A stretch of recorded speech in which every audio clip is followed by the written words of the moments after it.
स्वागत है आप सभी का जीएस मैग्नेट के इस यूट्यूब प्लेटफॉर्म पे। साथियों, बिहार पुलिस परीक्षा को टारगेट करते हुए हम लोग बिहार पुलिस परीक्षा के सिलेबस पे आधारित और 1 अक्टूबर के दिन हुए बिहार पुलिस का जो परीक्षा फर्स्ट शिफ्ट और सेकेंड शिफ्ट, फर्स्ट और सेकेंड दोनों शिफ्ट में जिस लेवल के प्रश्न आपसे पूछा गया था वही लेवल हम लेकर के इस सेट के माध्यम से चल रहे हैं। जो आगामी बिहार पुलिस परीक्षा के लिए प्रश्न काफ़ी ज़्यादा इम्पोर्टेंट है, तो आप सभी लोग अपना कीमती समय निकालिए और डेली प्रैक्टिस सेट के साथ जुड़िए, प्रश्नों को सॉल्व कीजिए। सीधा आपके क्लास से ही प्रश्न आपके एग्जाम में देखने को मिलेगा और 1 अक्टूबर को मिला भी था। ठीक है, देखिए, अगर आप सभी लोग सोच रहे होंगे कि एग्ज़ाम का डेट नहीं आया है और आएगा तब पुनः तैयारी में लगेंगे, तो देखिए आप रेस से काफ़ी दूर चले जाइएगा। देखिए, अपने तैयारी में वही एनर्जी के साथ लगे रहना है जो एनर्जी 1 अक्टूबर को एग्ज़ाम का था, 7 अक्टूबर और 15 अक्टूबर को टारगेट था। ठीक है, एग्ज़ाम स्थगित हुआ है, फॉर्म डाल दिए हैं, एक ना एक दिन आपसे एग्ज़ाम लिया जाएगा। ठीक है, और अब वही लोग फाइनल रूप से सिलेक्शन लेंगे बिहार पुलिस में जो लोग पढ़ने वाले हैं। चोर चुट्टा का रिजल्ट नहीं होगा, इस बात को आप लोग ध्यान रखिएगा। तो आप सभी लोग तैयारी में ज़बरदस्त तरीके से लगे रहिए अगर आप इस साल सिलेक्शन लेना चाहते हैं तो। ठीक है, तो आइए हम लोग अपने सेशन को शुरू करते हैं, प्रश्नों को सॉल्व करते हैं। लेकिन प्रश्न सॉल्व करने से पहले अगर आप इस चैनल पर नए हैं, चैनल को सब्सक्राइब करके बगल वाले घंटी को जरूर दबा दीजिएगा ताकि कोई भी वीडियो बिहार पुलिस से संबंधित इस चैनल पर लाया जाए तो यूट्यूब के द्वारा वीडियो का नोटिफिकेशन या क्लास का नोटिफिकेशन आपके फ़ोन पे प्राप्त हो और आप आसानी से उस क्लास को यानी कि वीडियो को देख सकें। ठीक है, ये सेशन का पहला प्रश्न आपके सामने है। अकबरकालीन सैन्य व्यवस्था आधारित थी, किस पर आधारित थी? तो देखिए, पहले नंबर प्रश्न के लिए सही जवाब जो लोग भी ऑप्शन ए बता रहे हैं बिल्कुल उनका सही जवाब है, यानी कि मनसबदारी। ध्यान रखिएगा, अकबरकालीन सैन्य व्यवस्था जो आधारित थी मनसबदारी प्रणाली पर आधारित था। ठीक है, और मनसबदारी प्रणाली किस पर आधारित था? तो ध्यान रखिएगा आप लोग, दशमलव प्रणाली पर आधारित था। ठीक है, पहले नंबर प्रश्न के लिए सही जवाब ऑप्शन नंबर ए होगा, ध्यान रखिएगा। दूसरा नंबर प्रश्न है आपका, देख लीजिए। अकबर ने जिस मनसबदारी प्रणाली को लागू किया वह किस देश में प्रचलित प्रणाली से उधार ली गई थी? मतलब किस देश में प्रचलित यह सर्वप्रथम बार प्रणाली था और उसे देख करके अकबर ने अपने यहाँ भी मनसबदारी प्रथा को शुरू किया।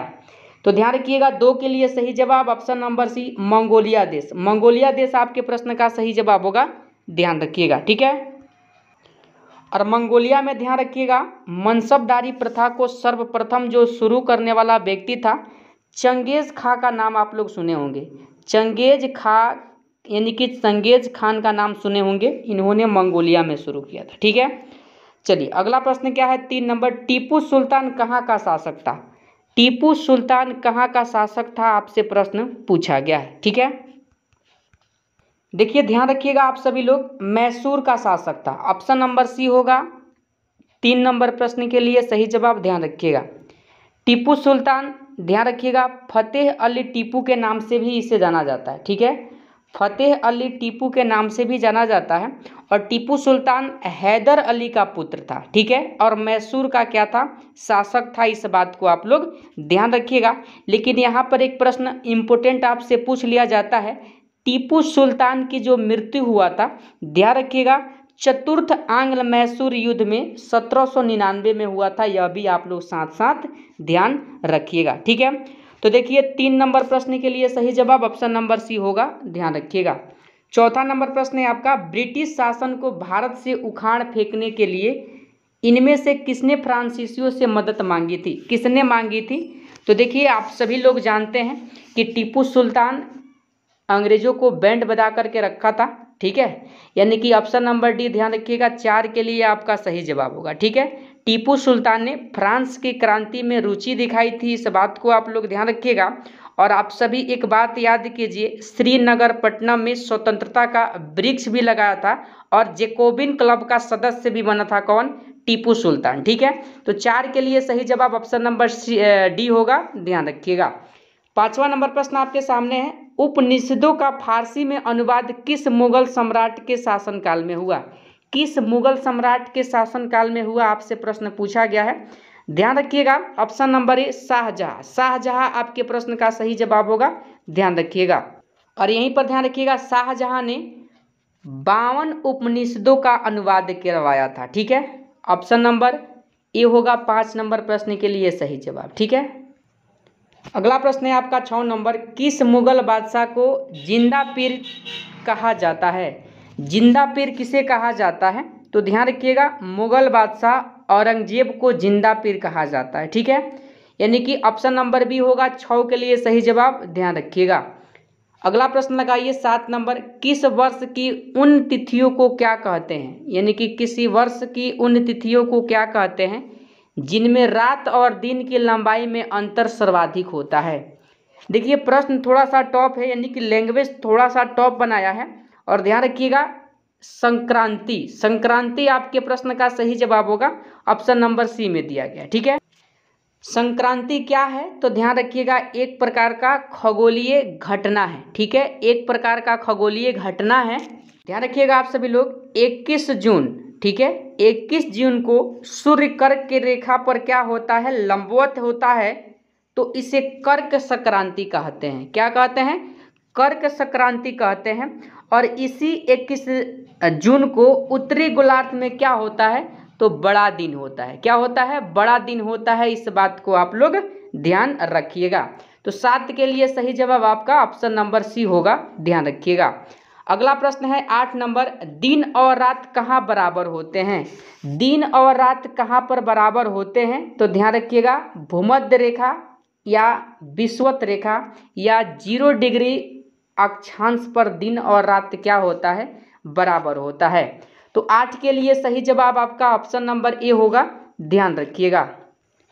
चलिए ध्यान रखिएगा अगर ऑप्शन में भूमध्य रेखा भी दिया रहेगा तो आपके प्रश्न का सही जवाब भूमध्य रेखा भी हो जाएगा या उसे ही विषुवत रेखा भी कहा जाता है। ठीक है, चलिए 9वां नंबर प्रश्न को सॉल्व कीजिए। किसी वस्तु का भार उस समय न्यूनतम होता है जब उसे रखा जाए, मतलब कहाँ पर रखा जाए तो न्यूनतम होता है? तो ध्यान रखिएगा पृथ्वी के केंद्र पर, पृथ्वी के केंद्र पर ध्यान रखिएगा आप सभी लोग। और यहीं पर आप लोग ध्यान रखिएगा, ठीक है, पृथ्वी के केंद्र पर भार क्या होता है किसी वस्तु का? तो शून्य होता है। किसी वस्तु का भार क्या होता है? शून्य होता है। और पृथ्वी तल पर गुरुत्व का मान विषुवत रेखा पर क्या होगा? निम्न होगा। और ध्रुवों पर क्या होगा? तो ध्यान रखिएगा ध्रुवों पर अधिकतम होगा। ठीक है, 9 नंबर प्रश्न के लिए सही जवाब ऑप्शन नंबर डी होगा, ध्यान रखिएगा। अगला प्रश्न है 10 नंबर। देखिए कजाइल कुम रेगिस्तान स्थित है। ध्यान रखिएगा ऐसे प्रश्न आपके एग्जाम में पूछ लिया जाता है। अगर कजाइल कुम रेगिस्तान का बात किया जाए तो उज्बेकिस्तान में भी स्थित है, तुर्कमेनिस्तान में भी स्थित है, ध्यान रखिएगा आप सभी लोग, कजाकिस्तान में भी स्थित है। तो इस प्रश्न के लिए सही जवाब ऑप्शन सी और डी दोनों होगा। ऑप्शन में एरर दिया गया है, लेकिन ध्यान रखिएगा आपका सही आंसर जो हो जाएगा यानी कि सी एंड क्या हो जाएगा? तो डी आप लोग ध्यान रखिएगा। ठीक है, चलिए अगला प्रश्न क्या है 11 नंबर देख लीजिए। कौन सा जलकाय अंडमान द्वीपों को निकोबार द्वीपों से अलग करता है? मतलब कितना डिग्री चैनल अंडमान द्वीप को निकोबार द्वीप से अलग करता है, आपसे प्रश्न पूछा गया है।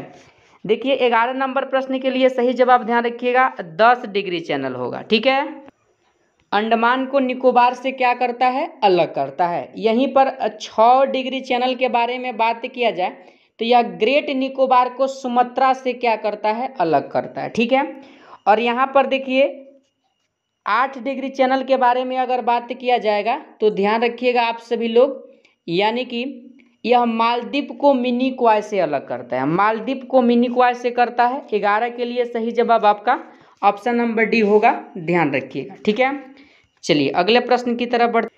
अगला प्रश्न है 12 नंबर। निम्नलिखित में से क्या 10 डिग्री चैनल से अलग किए गए हैं?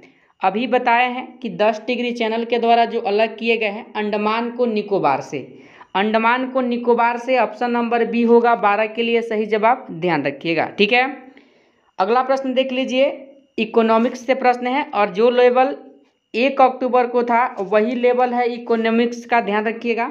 सामान्य कीमत स्तर में बढ़ोतरी निम्नलिखित में से किस मतलब किन कारण यानी कि कारणों से हो सकती है। देखिए कथन दिया गया है और देखिए सही उत्तर का चुनाव करना है। कथन आप लोग पढ़ लीजिए कि कथन में आपको क्या दिया गया है। तो देखिए जब कथन आप लोग पढ़िएगा तो पहला कथन है द्रव्य की पूर्ति में वृद्धि सही है, उत्पादन के समग्र स्तर में गिरावट ये भी सही है, प्रभावी मांग में वृद्धि यह भी सही है। तीनों कथन सही है। आपके प्रश्न का सही जवाब ऑप्शन नंबर डी हो जाएगा। ठीक है, चलिए अगला प्रश्न देखिए इकोनॉमिक्स से ही है। 14 नंबर, एक्स देश में आर्थिक समृद्धि अनिवार्य रूप से होगी यदि, यह भी कथन वाला ही प्रश्न है। देख लीजिए आपको बताना है क्या कारण से यह समृद्धि हो सकता है। तो देखिए अगर 14 नंबर प्रश्न को जब आप लोग सॉल्व कीजिएगा तो इस प्रश्न का सही जवाब एक्स में पूंजी निर्माण होता है। क्या होता है? पूंजी निर्माण। ऑप्शन नंबर सी हो जाएगा 14 के लिए सही जवाब। पढ़ लीजिएगा एक बार प्रश्न अच्छे से, उसके बाद ऑप्शन को आप लोग यानी कि सही उत्तर को समझ लीजिएगा। 15 नंबर प्रश्न भी इकोनॉमिक्स से ही है। पूंजीगत स्वरूप के व्यय का समायोजन करने के बाद राजस्व खाते में वास्तविक घाटे यानी कि घाटा होना चाहिए यहाँ पर, राजस्व घाटे में वास्तविक घाटे के निर्धारण का प्रयत्न करने वाली संकल्पना को क्या कहते हैं? देखिए बताइए 15 के लिए सही जवाब। तो देखिए अगर बात किया जाए तो यह जो संकल्पना हो जाएगा प्रभावी राजस्व घाटा, आप लोग ध्यान रखिएगा ऑप्शन नंबर बी होगा 15 के लिए सही जवाब। ठीक है, 16 नंबर प्रश्न है सार्वजनिक वस्तु से क्या तात्पर्य है? सार्वजनिक वस्तु से तात्पर्य आपसे पूछा गया है। देखिए सार्वजनिक वस्तु से तात्पर्य एक ऐसी वस्तु से है जिसके लाभ समस्त समुदाय में अविभाज्य रूप से सबको उपलब्ध होते हैं। ठीक है, परिभाषा है इसका। और देखिए ऑप्शन नंबर बी में दिया गया है एक वस्तु जिसके लाभ समस्त समुदाय में अविभाज्य रूप से सबको उपलब्ध है। ऑप्शन नंबर बी हो जाएगा 16 नंबर प्रश्न के लिए सही जवाब। ठीक है, चलिए 17 नंबर प्रश्न को सॉल्व कीजिए। किसी विशेष वित्तीय वर्ष के लिए केंद्र सरकार का बजट घाटा किसे प्रदर्शित करता है? देखिए 17 नंबर प्रश्न को जब आप लोग सॉल्व कीजिएगा तो आपका सही जवाब ऑप्शन सी, वह धनराशि जो सरकार को उधार लेनी पड़ती है। ठीक है, ऑप्शन नंबर सी आएगा 17 के लिए सही जवाब। ध्यान रखिएगा इकोनॉमिक्स का प्रश्न थोड़ा सा टफ होता है तो आपको समझ करके याद तो करना पड़ेगा। अगला प्रश्न है 18 नंबर, देख लीजिए नागरिकता संशोधन विधेयक 2019 संसद से कब पारित किया गया? संसद से कब पारित किया गया, इंपॉर्टेंट प्रश्न है आपके एग्जाम के लिए, स्टार लगाइएगा इस प्रश्न पे। और आप लोग ध्यान रखिएगा यानी कि 10 दिसंबर 2019 आप लोग ध्यान रखिएगा। ठीक है, 18 के लिए सही जवाब हो जाएगा आपका ऑप्शन नंबर बी। ठीक है, और ध्यान रखिएगा 10 जनवरी 2020 से लागू कर दिया गया। ठीक है, अगर लागू पूछे तो 2020 ध्यान रखिएगा। ये अगला प्रश्न है देखिए 19 नंबर, निम्न में से कौन भारत के संविधान का संघीय लक्षण नहीं है? देखिए प्रश्न इंपॉर्टेंट है और ऐसे प्रश्न आपके एग्जाम में पूछे जाते हैं। ध्यान रखिएगा एकहरी सरकार यहाँ पर होना चाहिए, सरकार होना चाहिए। ठीक है, तो ऑप्शन नंबर सी होगा एकहरी सरकार जो है भारतीय संविधान का संघीय लक्षण नहीं है। आप लोग ध्यान रखिएगा भारतीय संविधान में एकात्मक और संघात्मक दोनों ही विशेषताएं क्या है, मौजूद है। ठीक है, ऑप्शन नंबर सी होगा 19 के लिए सही जवाब। ध्यान रखिएगा 20 नंबर प्रश्न है भू विज्ञान की वह शाखा जिसमें डायनासोर का अध्ययन किया जाता है, डैश एक शाखा का उदाहरण है। यानी कि डायनासोर का अध्ययन किसमें किया जाता है, प्रश्न आपसे पूछा गया है। ध्यान रखिएगा जीवाश्म विज्ञान और इसे ही पॉलीऑस्टोलॉजी कहा जाता है। ठीक है, ऑप्शन नंबर सी होगा 20 के लिए सही जवाब। अगला प्रश्न है आपका 21 नंबर, निम्नलिखित में से किसे आत्महत्या करने वाली कोशिकाओं का बैग यानी कि थैली कहा जाता है? देखिए आपको थोड़ा सा टॉप लैंग्वेज में प्रश्न दिखेगा, लेकिन आत्महत्या की थैली आपसे पूछा गया है। देखिए इसका सही जवाब लाइसोसोम हो जाएगा, ऑप्शन नंबर ए में दिया गया है। ध्यान रखिएगा। ठीक है, और इस लाइसोसोम की ध्यान रखिएगा खोज अगर आपसे पूछ लिया जाए तो डी डवे का नाम आप लोग ध्यान रखिएगा। ठीक है, डी डवे ने किया था। ठीक है, देखिए 22 नंबर प्रश्न है एंडोप्लाज्मिक यानी कि अंतःप्रदवी ईआर, मतलब ईआर का मतलब हुआ इंडोप्लाज्मिक रेटिकुलम। ठीक है, सेनब्रेस ब्राउन ट्यूब्स और सीटस का बड़ी नेटवर्क है। प्रश्न थोड़ा सा टॉप आपको दिखेगा इस सेशन में, लेकिन जब प्रश्न को समझिएगा तो इसका सही जवाब रेटिकुलम हो जाएगा। ER क्या होता है? इंडोप्लाज्मिक रेटिकुलम, आप लोग ध्यान रखिएगा, ऑप्शन नंबर बी में दिया गया। ठीक है। 23 नंबर प्रश्न है, निम्नलिखित में से किसे प्रति ग्राम प्रोटीन की मात्रा सबसे अधिक होती है? मतलब किसमें प्रति ग्राम प्रोटीन की मात्रा अधिक होता है? तो ध्यान रखिएगा, सोयाबीन। सोयाबीन आपके प्रश्न का सही जवाब होगा। ध्यान रखिएगा, सोयाबीन एक प्रकार का दलहनी फसल है। ठीक है, जिसका उपयोग किसमें किया जाता है? खाने और तेल के निकालने में किया जाता है। ठीक है, और यहीं पर ध्यान रखिएगा, सोयाबीन के मुख्य घटक अगर प्रोटीन है, कार्बन है और वसा है। ध्यान रखिएगा आप सभी लोग, इंपॉर्टेंट प्रश्न है। 24 नंबर प्रश्न आपसे पूछा गया है, आहार नाल की, जिसे क्या बोला जाता है? एलिमेंट्री कैनाल बोला जाता है, इसकी सबसे भीतरी परत आपसे पूछ लिया गया है। तो देखिए, भीतरी परत अगर आपसे पूछा गया है तो म्यूकोसा, आप लोग ध्यान रखिएगा, ऑप्शन नंबर बी में दिया गया। ठीक है, ऑप्शन नंबर बी होगा आपके प्रश्न का सही जवाब, ध्यान रखिएगा। चलिए अगला प्रश्न क्या है? 25 नंबर, ईस्ट एक है, क्या है ईस्ट? आपसे पूछा गया है। देखिए, ईस्ट के बारे में अगर बात किया जाए तो आप लोग ध्यान रखिएगा, यानी कि ईस्ट एक कवक है। ईस्ट क्या है? एक प्रकार का कवक होता है जो मृतोजीवी होता है। क्या होता है? मृतोजीवी होता है। इस बात को आप लोग ध्यान रखिएगा। यहीं पे पूछ लिया जाए, कवक की अगर आपको पूछ लिया जाए कोशिका किसकी बनी होती है, तो काइटिन की बनी होती है। किसकी बनी होती है? काइटिन का। और ईस्ट को साधारण बेकर ईस्ट या ब्रीवर ईस्ट भी कहा जाता है। ठीक है, और इसका उपयोग मदिरा निर्माण, बेकरी उद्योग, जिसे पावरोटी बोला जाता है, इत्यादि में किया जाता है। ठीक है, तो 25 के लिए सही जवाब आपका ऑप्शन नंबर बी होगा, ध्यान रखिएगा। 26 नंबर प्रश्न है, माइक्रोसॉफ्ट वर्ड में डैश वर्तमान प्रलेखन के बारे में जानकारी प्रदान करता है। देखिए बताइए, कंप्यूटर से संबंधित प्रश्न है और ध्यान रखिएगा आप सभी लोग। स्टेटस बार आपके प्रश्न का सही जवाब होगा, ऑप्शन नंबर सी में दिया गया। ठीक है, प्रश्न है 27 नंबर आपका, भारतीय संविधान में अस्पृश्यता उन्मूलन किस अनुच्छेद में है? देखिए, 1 अक्टूबर के दिन फर्स्ट शिफ्ट बिहार पुलिस के परीक्षा में यह प्रश्न पूछा गया था और ध्यान रखिएगा, ऑप्शन नंबर डी अनुच्छेद 17 में है। किस में है? अनुच्छेद 17 आपके प्रश्न का सही जवाब होगा। इस बात को आप लोग ध्यान रखिएगा। ठीक है, यहीं पे अगर आपसे पूछ लिया जाए अस्पृश्यता अधिनियम कब आया था, तो ध्यान रखिएगा 1955 आपके प्रश्न का सही जवाब हो जाता। अनुच्छेद पूछा है, ऑप्शन नंबर डी होगा, अनुच्छेद 17। 28 नंबर प्रश्न है, किसी स्थान पर तापमान, आर्द्रता, वर्षा, वायु वेग आदि के संदर्भ में वायुमंडल की प्रतिदिन की परिस्थिति उस स्थान का डैश कहलाती है। मतलब क्या कहलाता है? तो ध्यान रखिएगा, मौसम कहलाता है। ज्योग्राफी से संबंधित प्रश्न है और परिभाषा ही आपसे पूछा गया है। ठीक है, अगला प्रश्न है, देखिए 29 नंबर, यदि वस्तु समान समय में समान दूरी तय करती है तो कहा जाता है कि उसकी गति क्या है?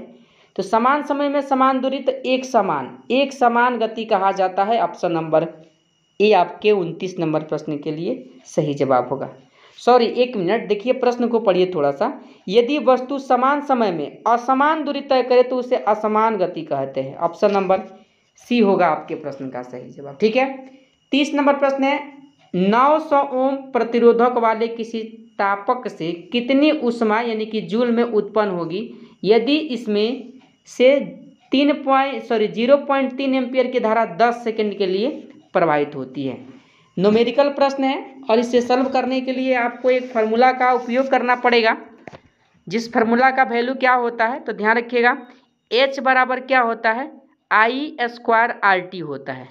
H क्या है? तो हीट है। और जब इसको आप लोग सॉल्व कीजिएगा इस फार्मूला पे, तो ध्यान रखिएगा 8 से 10 जूल आपके प्रश्न का सही जवाब आएगा, ऑप्शन नंबर बी में दिया गया। ठीक है, चलिए 31 नंबर प्रश्न है आपका, देख लीजिए यहाँ पर पॉलिटी से प्रश्न है, भारतीय संविधान का कौन सा अनुच्छेद पंचायती राज्य स्थापित करता है? पंचायती राज्य स्थापित करता है, ऑप्शन नंबर सी, अनुच्छेद 40। इंपॉर्टेंट प्रश्न है, आपके एग्जाम के लिए काफ़ी बार पूछा भी गया है। ठीक है, ध्यान रखिएगा।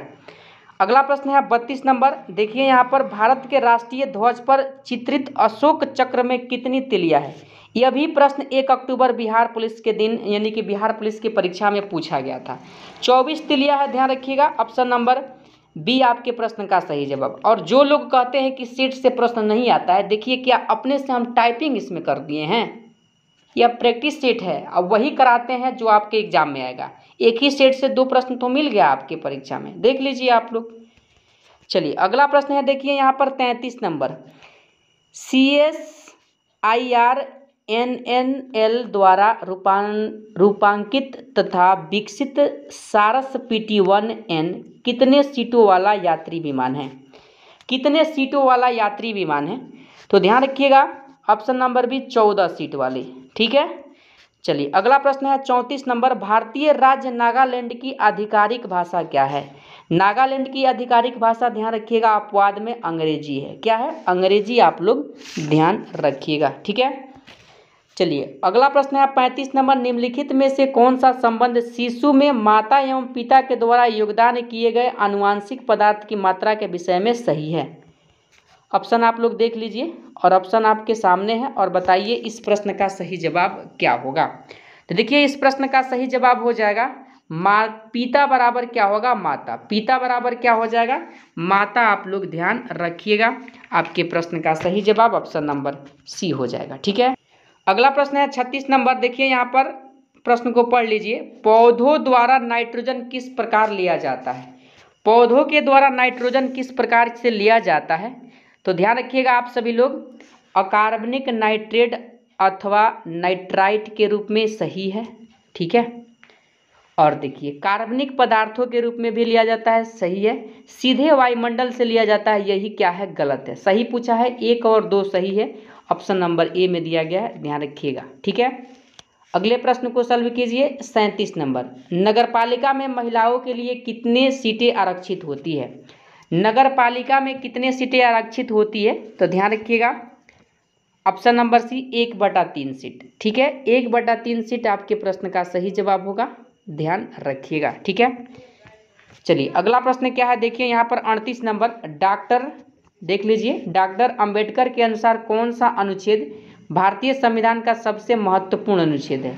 सबसे महत्वपूर्ण अनुच्छेद ध्यान रखिएगा, अनुच्छेद 32 संवैधानिक उपचारों का अनुच्छेद, ठीक है। और इसी अनुच्छेद के सहारे कोई व्यक्ति मौलिक अधिकार का हनन होने पर यानी कि सुप्रीम कोर्ट पहुंच सकता है, ठीक है। ऑप्शन नंबर सी होगा 38 के लिए सही जवाब, ध्यान रखिएगा, ठीक है।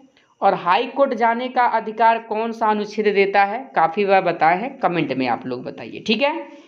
39 नंबर प्रश्न है आपका। निम्नलिखित में से कौन सा अक्षय प्राकृतिक संसाधन है? अक्षय प्राकृतिक संसाधन आपसे पूछा गया है। देखिए अक्षय प्राकृतिक संसाधन ध्यान रखिएगा, यानी कि वायु हो जाएगा, बाकी खनिज, कोयला, वन समाप्य संसाधन है, ठीक है। 40 नंबर प्रश्न है। पॉलीकॉट निम्नलिखित में से किसका मिश्रण है? पॉलीकॉट किसका मिश्रण होता है? तो देखिए पॉलिएस्टर तथा कपास का मिश्रण होता है, ऑप्शन नंबर ए में दिया गया है, ध्यान रखिएगा, आपके प्रश्न का सही जवाब होगा, ठीक है। 41 नंबर प्रश्न है। निम्नलिखित में से किस देश की सीमा चीन से लगती है? किस देश की सीमा चीन से लगती है? तो ध्यान रखिएगा, option number B Thailand. Thailand की सीमा किससे लगती है? चीन से लगती है, इस बात को आप लोग ध्यान रखिएगा, ठीक है। चलिए अगला प्रश्न क्या है देख लीजिए, थोड़ा सा पुराना प्रश्न है, हालांकि यह प्रश्न पूछेगा नहीं आपके एग्जाम में, लेकिन फिर भी आप लोग एक बार देख लीजिए। निम्नलिखित में से किसे वर्ष 2021 का मेजर ध्यानचंद खेल रत्न पुरस्कार प्रदान नहीं किया गया? देखिए यह प्रश्न पूछेगा ही नहीं, छोड़ दीजिए इस प्रश्न को। अगला प्रश्न सॉल्व कीजिए 43 नंबर। 52वें विश्व आर्थिक मंच WEF की वार्षिक बैठक किस देश में संपन्न हुई? 52वां पूछा गया है, ध्यान रखिएगा आप सभी लोग। 42 के लिए सही जवाब क्या होगा? 42 नहीं, 43 के लिए सही जवाब क्या होगा? तो ध्यान रखिएगा 43 के लिए जो आपका सही जवाब होगा ऑप्शन नंबर सी को ध्यान रखिएगा, स्विट्जरलैंड। स्विट्जरलैंड आपके प्रश्न का सही जवाब होगा। अगला प्रश्न है 44 नंबर। गुरु नानक देव सिख धर्म के प्रवर्तक का जन्म कहाँ हुआ था? ऑप्शन आप लोग देख, ऑप्शन आपके सामने है। ए में अमृतसर दिया गया है, सी में तलवंडी दिया है, डी में पटना साहिब दिया गया है और बी में आनंदपुर साहिब दिया गया है। ध्यान रखिएगा 44 के लिए सही जवाब ऑप्शन सी तलवंडी हो जाएगा। क्या हो जाएगा? तलवंडी। आप लोग ध्यान रखिएगा 15 अप्रैल 1469 को लाहौर के पास तलवंडी में हुआ था, ठीक है। कब? 15 अप्रैल, तिथि आप लोग ध्यान रखिएगा, पूछा जा सकता है। 15 अप्रैल 1469। ठीक है, ऑप्शन नंबर सी होगा 44 के लिए सही जवाब। अगला प्रश्न है 45 नंबर। देखिए यहाँ पर, निम्नलिखित में से किस देश के साथ भारत की अंतर्राष्ट्रीय सीमा नहीं लगती है? भारत की अंतर्राष्ट्रीय सीमा देखिए बांग्लादेश से लगता है, पाकिस्तान से लगता है, भूटान से लगता है, इंडोनेशिया से नहीं लगता है। इंडोनेशिया आपके प्रश्न का सही जवाब होगा, ऑप्शन नंबर डी में दिया गया। ठीक है, अगला प्रश्न है देखिए 46 नंबर। इक्विनॉक्स का तात्पर्य है वह तिथि जब। देखिए इक्विनॉक्स के बारे में पूछा गया है और शुरू में ही इसके बारे में हम चर्चा भी किए हैं। ध्यान रखिएगा, दिन और रात समान अवधि के होते हैं। ठीक है, ऑप्शन नंबर ए 46 के लिए सही जवाब होगा। ठीक है, अगला प्रश्न है 47 नंबर। टेलीग्राफ लाइन सर्वप्रथम कहाँ से कहाँ तक बिछाई गई? टेलीग्राफ लाइन कहाँ से कहाँ तक बिछाई गई? तो देखिए ध्यान रखिएगा आप सभी लोग, यानी कि 47 के लिए सही जवाब कलकत्ता से आगरा। कलकत्ता से आगरा आपके प्रश्न का सही जवाब होगा, ध्यान रखिएगा। यहीं पर आप लोग ध्यान रखिएगा, कलकत्ता से आगरा पहली टेलीग्राफ लाइन 1854 में खोला गया था। ठीक है, 1854।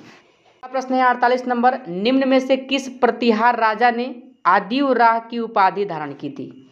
बताइए 48 का सही जवाब क्या होगा? तो ध्यान रखिएगा, मिहिर भोज। मिहिर भोज आपके प्रश्न का सही जवाब होगा, ऑप्शन नंबर ए में दिया गया। ठीक है, अगला प्रश्न है 49 नंबर। राज्य वित्तीय नियमों ने मुख्य रूप से डैश को विकसित करने के लिए सहायता दी है?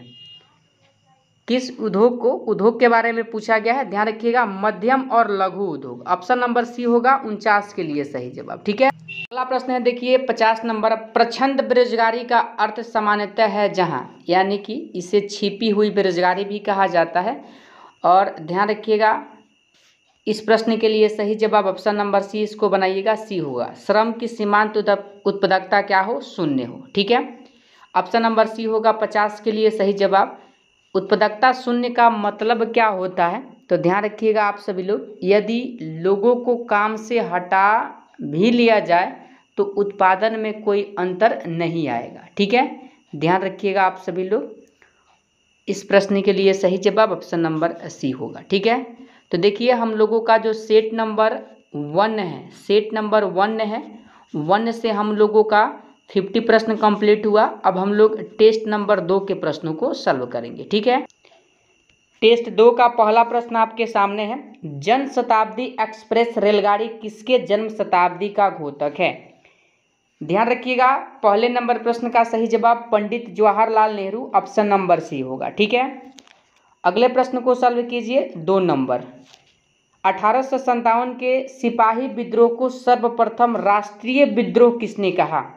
आप सभी जानते हैं कि 10 मई 1857 को 1857 की क्रांति शुरू होता है मेरठ से। कहाँ से? मेरठ, आप लोग ध्यान रखिएगा। और इसे राष्ट्रीय विद्रोह बेंजामिन डिज़रायली ने कहा था। ऑप्शन नंबर ए होगा 2 के लिए सही जवाब, ध्यान रखिएगा।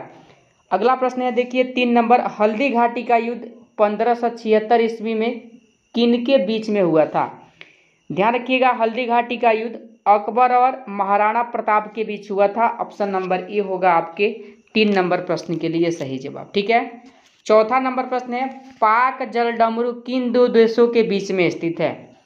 पाक जलडमरू के बारे में पूछा गया है, भारत और श्रीलंका। आप लोग ध्यान रखिएगा, ऑप्शन नंबर सी होगा 4 के लिए सही जवाब। ठीक है, अगला प्रश्न है देखिए 5 नंबर। झांसी में विद्रोहियों का नेतृत्व किसने किया था? झांसी से, तो ध्यान रखिएगा रानी लक्ष्मीबाई। रानी लक्ष्मीबाई, ऑप्शन नंबर ए होगा 5 के लिए सही जवाब। ठीक है, अगला प्रश्न है 6 नंबर। पीटीआई कहाँ के प्रमुख समाचार एजेंसी है? देखिए समाचार एजेंसी से 1 अक्टूबर को भी प्रश्न पूछा गया था आपके एग्जाम में, और ध्यान रखिएगा भारत का है। कहाँ का है? भारत आपके प्रश्न का सही जवाब होगा। 7वां नंबर प्रश्न है। रॉकेट किस सिद्धांत पर कार्य करता है?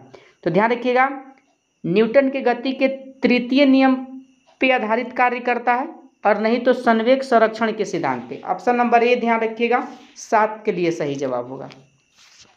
8वां नंबर प्रश्न है। रेबीज के टीके की खोज किसने किया था? रेबीज का टीका देखिए लुई पाश्चर, ध्यान रखिएगा, ऑप्शन नंबर डी होगा 8 के लिए सही जवाब। ठीक है, अगला प्रश्न है 9 नंबर। सबसे लंबी समुद्र तटीय रेखा किस राज्य का है? तो देखिए गुजरात का है, उसके बाद आंध्र प्रदेश का है। सबसे लंबी है गुजरात का, ध्यान रखिएगा, ऑप्शन नंबर सी होगा 9 के लिए सही जवाब। अगला प्रश्न है 10 नंबर। एफिल टावर किस देश में है? एफिल टावर किस देश में है? ध्यान रखिएगा, फ्रांस में है। 10 के लिए सही जवाब ऑप्शन नंबर बी बता रहे हैं जो लोग सही है। 11 नंबर प्रश्न है, महात्मा गांधी जल विद्युत परियोजना किस राज्य में स्थित है? महात्मा गांधी जल विद्युत परियोजना कर्नाटक में है। कर्नाटक आपके प्रश्न का सही जवाब होगा, ध्यान रखिएगा। 12 नंबर प्रश्न है, बिहार में 1857 के विद्रोह का सबसे प्रमुख नेता कौन थे जिन्होंने विद्रोह का नेतृत्व किया? आप सभी जानते हैं, आरा जगदीशपुर वीर Kunwar Singh. Option number C होगा, बिहार से वीर कुंवर सिंह ने 1857 की क्रांति का क्या किया था? नेतृत्व किया था। जबकि पटना केवल पूछ लिया जाए तो ध्यान रखिएगा, एक पुस्तक विक्रेता थे जिनका नाम क्या था? पीर अली। ठीक है, पीर अली ने किया था। अगला प्रश्न है 13 नंबर, वंदे मातरम सर्वप्रथम किसमें प्रकाशित हुआ?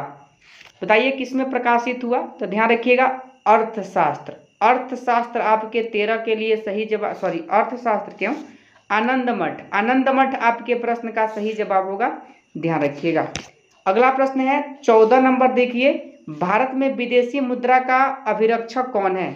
विदेशी मुद्रा का अभिरक्षक ध्यान रखिएगा, RBI, reserve bank of India. Option number B होगा 14 के लिए सही जवाब। 15 नंबर प्रश्न है, मानव नेत्र के रेटिना पर बना प्रतिबिंब होता है, वास्तविक होता है और उल्टा होता है। ठीक है, वास्तविक उल्टा और मानव नेत्र में उत्तल लेंस पाया जाता है, इस बात को भी आप लोग ध्यान रखिएगा। 15 के लिए सही जवाब ऑप्शन नंबर ए हो जाएगा। ठीक है, अगला प्रश्न है देखिए 16 नंबर, भारत कितने पिन जोन में विभाजित है? भारत कितने पिन जोन में विभाजित है? तो 8, ध्यान रखिएगा, ऑप्शन नंबर सी होगा 16 के लिए सही जवाब। ठीक है, 17 नंबर प्रश्न है, पोर्ट ब्लेयर कहाँ स्थित है? पोर्ट ब्लेयर कहाँ स्थित है?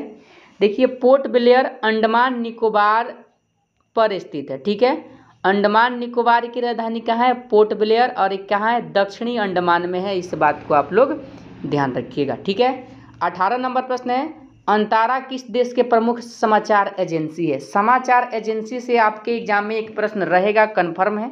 इंडोनेशिया का है, ध्यान रखिएगा, ऑप्शन नंबर डी में दिया गया। ठीक है, 19 नंबर प्रश्न है, जिब्राल्टर जलडमरू किसके बीच स्थित है? देखिए 19 नंबर प्रश्न काफ़ी इंपॉर्टेंट है, ध्यान रखिएगा, स्पेन और मोरक्को। ठीक है, और मोरक्को से ही इब्न बतूता आया था भारत, इस बात को भी आप लोग ध्यान रखिएगा। 20 नंबर प्रश्न है आपका, 1857 के विद्रोह में अंग्रेज के किस सेनापति ने झांसी में सैनिकों का नेतृत्व किया था? तो हिमरोज ने किया था, ध्यान रखिएगा, ऑप्शन नंबर बी होगा 20 के लिए सही जवाब। ठीक है, और झांसी यानी कि रानी लक्ष्मीबाई को हिमरोज ने क्या दिया था? एक मर्द की संज्ञा दिया था, यह भी ध्यान रखिएगा। ठीक है, 21 नंबर प्रश्न है, सबसे अधिक प्रोटीन किसमें पाया जाता है? तो सबसे अधिक प्रोटीन ध्यान रखिएगा, ऑप्शन नंबर सी सोयाबीन में पाया जाता है। ठीक है, 21 के लिए सही जवाब ऑप्शन नंबर सी होगा। अगला प्रश्न है 22 नंबर, देखिए यहाँ पर, भारत में सबसे अधिक वन किस राज्य में है? मध्य प्रदेश में है। सबसे कम पूछेगा हरियाणा और बिहार, आप लोग ध्यान रखिएगा। अगला प्रश्न है 23 नंबर, वायुमंडल की सबसे ऊपरी परत को क्या कहते हैं?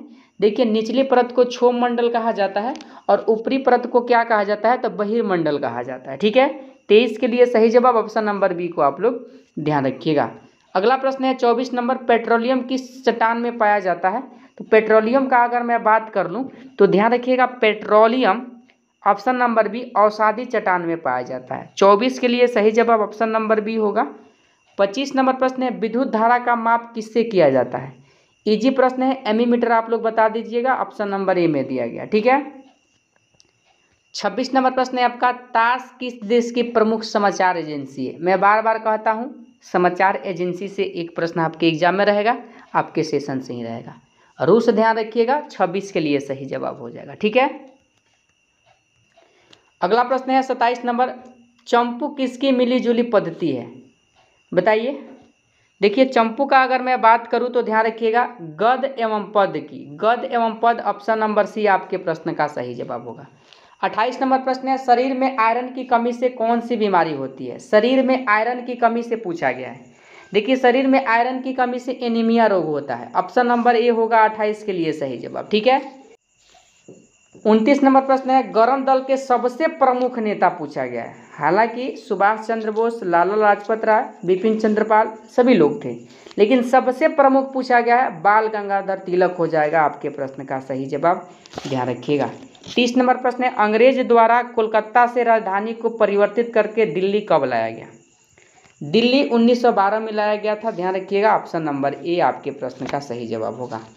31 नंबर प्रश्न है, समुद्री जल में साधारण नमक कितना होता है? समुद्री जल में साधारण नमक, ध्यान रखिएगा, साधारण नमक 10% होता है। कितना प्रतिशत? 10%। और वाष्पीकरण विधि से क्या पाया जाता है, यानी कि नमक प्राप्त किया जाता है समुद्री जल से, ठीक है। अगला प्रश्न है, देखिए यहाँ पर 32 नंबर, वॉशिंग मशीन किस सिद्धांत पर कार्य करती है? वॉशिंग मशीन किस सिद्धांत पर कार्य करती है? तो ध्यान रखिएगा, वॉशिंग मशीन का अगर बात किया जाए तो अपकेंद्रीय बल के सिद्धांत पर कार्य करता है। ऑप्शन नंबर ए होगा 32 के लिए सही जवाब, ठीक है। 33 नंबर प्रश्न है, इलाहाबाद में 1857 के विद्रोहियों को किसने शांत करवाया, मतलब किसने दबाया? तो दबाने का काम आप लोग ध्यान रखिएगा जनरल नील ने किया था। ऑप्शन नंबर बी होगा 33 के लिए सही जवाब, ठीक है। 34 नंबर प्रश्न है, रायटर्स कहाँ की समाचार एजेंसी है? राइटर्स के बारे में आपसे पूछा गया है, ध्यान रखिएगा ब्रिटेन आपके प्रश्न का सही जवाब होगा, ठीक है। अगला प्रश्न है 35 नंबर, अकबर ने जजिया कर कब समाप्त किया? अकबर ने जजिया कर को कब समाप्त किया था? तो ध्यान रखिएगा 1564 में समाप्त किया था। ऑप्शन नंबर सी में दिया गया है, ध्यान रखिएगा आपके प्रश्न का सही जवाब होगा। 36 नंबर प्रश्न है, शक राजा को युद्ध में किसने हराया था? शक राजा को युद्ध में किसने हराया था?